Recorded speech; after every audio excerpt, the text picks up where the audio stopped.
บ่เจ็บบ่นี่บ่เจ็บติอีแม่ครับอ่ะโอ้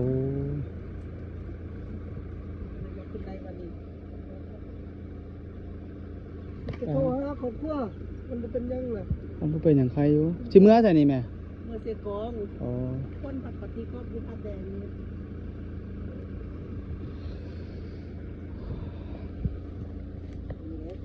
ดีแล้วบ่ลงบ่เลิกๆหั่นเนาะดีแล้วมาลงบ่นี่น่ะใครอยู่ดอกบ่เป็นหยัง อยู่เป็นยัง นี่แหละบ่เป็นหยัง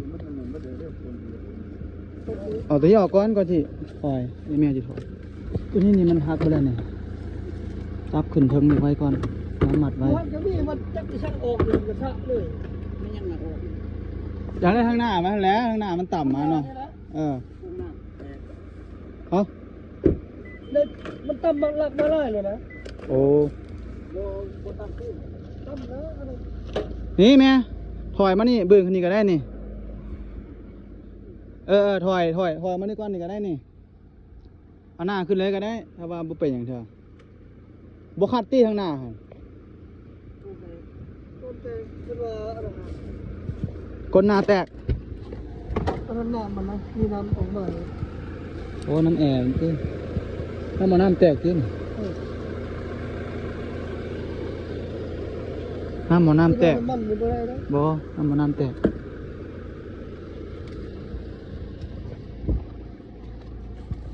โอ้โต จะเป็นยัง ดีแล้วบ่เป็นหยังยางก็แตก ก็ยาตัวอย่างนี่แหละเนาะ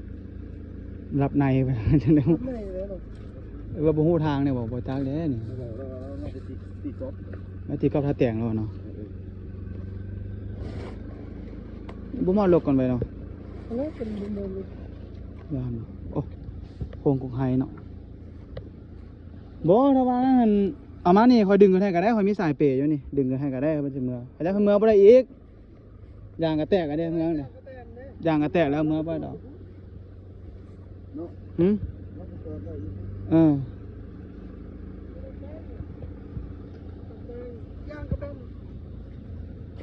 กุ้งอ่ะมันจะแตก ท่อมาน้ำแม่บ่แตกอยู่หั่นไปบ่ได้แล้วแม่เอ้ยบ่เอาขึ้นก็มีแต่เอาหลังมานี่ถอยหน้าขึ้นนี่ถอยหลังขึ้นนี่ได้ ต่ำเต็มเลยคุณเนาะ นี่แล้วคนบ่เป็นหยังแม่เอ้ยกระโดดซื่อ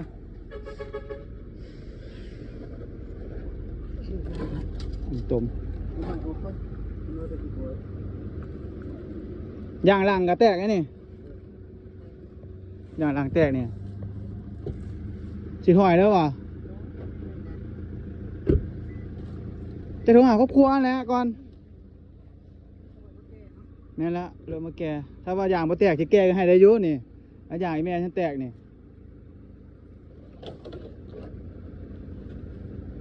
เด้อไปก่อนเด้อโชคดี เรื่องมันต้องขึ้นได้ป่ะ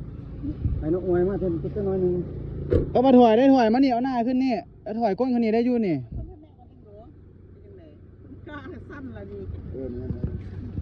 ถอยขึ้นมานี่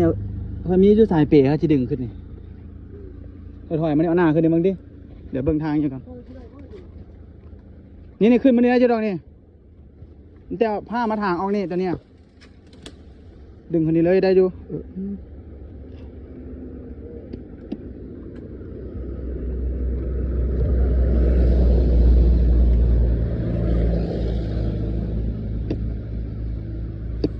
ถอยได้บ่ล่ะพันบ่ออกกันบ่ได้ดอกตัวนั้นกัน นี่เขาโป๊ะก็ไม่ได้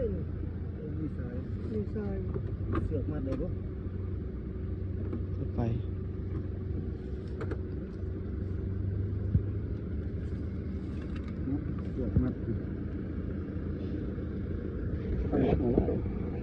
ดารัดในนะ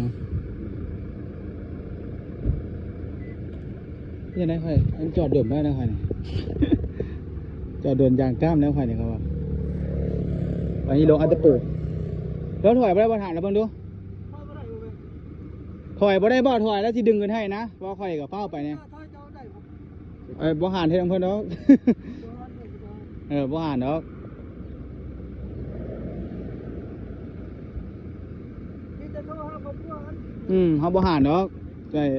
เป็นหยังมาอีกยาก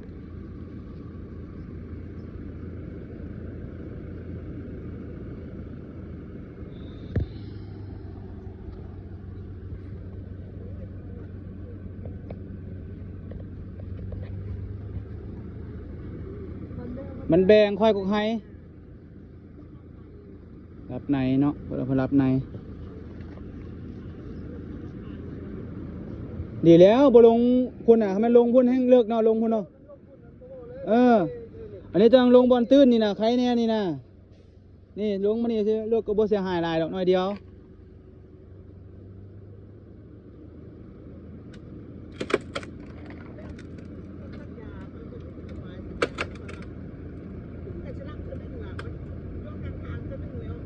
โอ้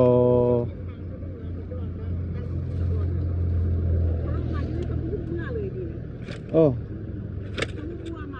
บ่มันกลับบ่ไหวแล้วก็นอนพักผ่อน กล้าบ่ไหวอะมีแต่จอดเลยแม่เอ้ยท่าน่ะบ่ฝืนแล้ว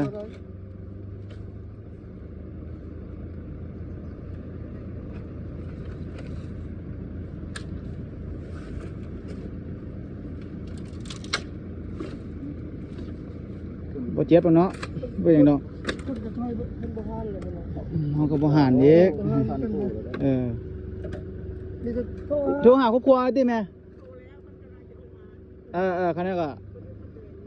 แต่ว่าลูกจะออกประกันทันบัดนี้เพราะว่าสิออกลงอัตตปือมันไกลอยู่ว่าค่อย เดี๋ยวอัตตปือเนาะว่า89